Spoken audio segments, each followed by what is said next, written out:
that the European Commission will push out. Okay. But this is more and more complex. So because the trucks are more and more complex, it will need more and more maintenance, which is good. The total cost of ownership, when I give you the 25% split between driver, fuel, etc., the driver will go away, and this 25% of the cost will move into the absorption of the fixed cost of the truck and the maintenance. So it's kind of good, but it's only long term.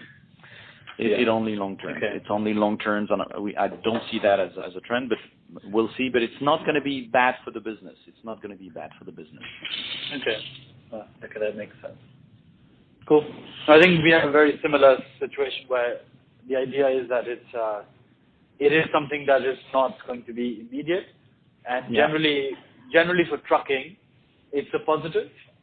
And I guess because the more you get competitive over rail, and then the less is the driver element, the more interesting it is for both OEMs and then anyone else who's involved in maintenance or financing of the actual equipment, right?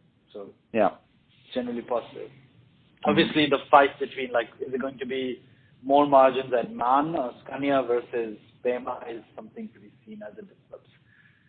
Right. Yeah. Cool. All right.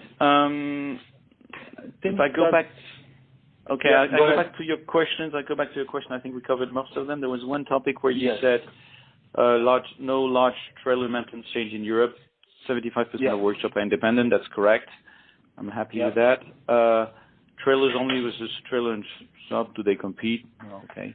Spare parts from OEM is still very fragmented. A few large buyers seen in the market, as we see in cars. Is this true? Which part of OEMs are the toughest to take margins away from? Referred engines. OEM, I think that's a key driving factor. You need rental companies, need OEM where to do most of their margin on spare parts, no doubt about it.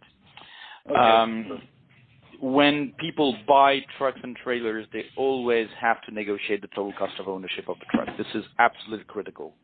So when they go out for tender, they don't go out for tender for trucks, basically chassis, to be honest, but also a basket of spare parts. And that's absolutely critical because if you forget to negotiate the OEM, there are some, TVH people, like people who are basically big part resellers, original parts, not OEM branded, but original parts. They are becoming larger and larger, and that drives the spare part prices down for the rental companies. So that is. What are some of the names of these companies? Just TVH. Okay. They do a fantastic job. They're 20% cheaper than the OEMs, and they just and a lot of and they are original parts, not Trailer workshops see gross margin of 20-30%. Depends on what you call the margins. EBIT of larger workshop is 6-2%. I don't quite agree with you on this last thing. Trailer workshops see gross margin of around 20-30%. EBIT of larger workshop is at circa 2%. I don't agree with you. Trailer workshop is no, I don't agree with you. Normally workshop should be around 20-30%, whether it's big or it's large.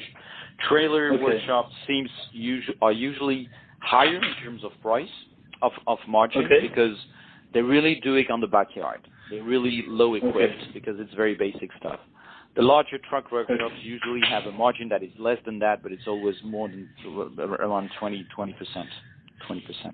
margin. No, so I think we saw the gross margins. I mean, of course, it's very hard to find information, but I think this is the EBIT margins we saw for Pema, and I think maybe for FTS.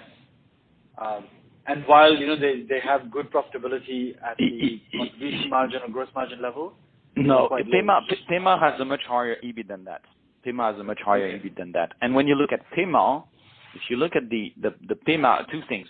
Pema is a very specific one. It's a subsidiary of a bank.